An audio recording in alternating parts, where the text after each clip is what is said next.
વિભૂતિ મને ક્લિયર બધાય કામ બોલ થોડી ખોટા મને અનુભવ છે પરેશાનનો મારા છોકરો બે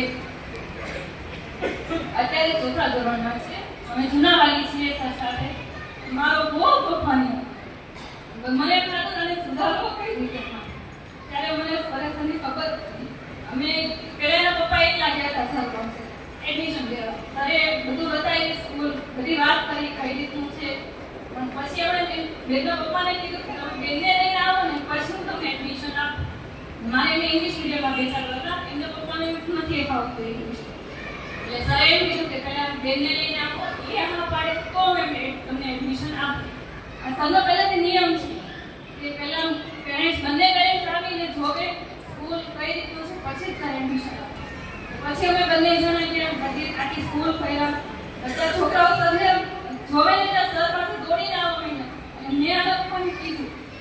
મેં કીધું સર આ બધા છોકરા આપણી કરતા તો સરને વધારે માને છે પછી મેં મારા બેનનું એડમિશન કર્યું 2 જ મહિનામાં એટલો શાંત થઈ ગયો ને કે શેરીમાં બધા કહેવા માંડ્યા કે તમારો ઘેર આટલો બધો કેમ સુધરે સ્કૂલનો પ્રતાપ છે કે એને તોફાન ખાવ બનતું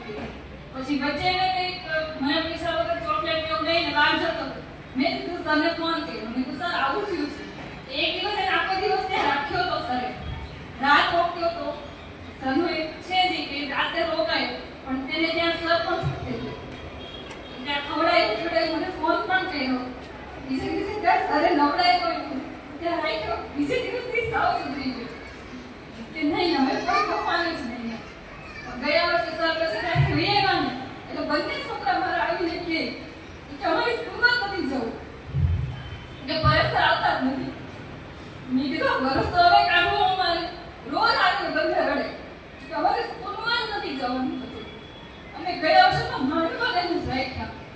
એટલે મને એમ થાય છે કે પરેશ બધા છોકરાઓને પોતાને છોકરા રીતે જ રાખે છે અને અમને બહુ જ ગમે છે મેં અહીંયા એમને ઉમેર્યા ને એમને ખબર છે હું મેન્ટલી થોડી મને પ્રેશર રહી છે મેં આ વર્ષે સરને એમાં ચોખ્ખું કીધું છે મારી કરતાં તમારે છોકરાઓનું ધ્યાન રાખવાનું છે અને પરેશ રાખે પણ છે મને ડેલી અપડેટ પણ આપે છે ને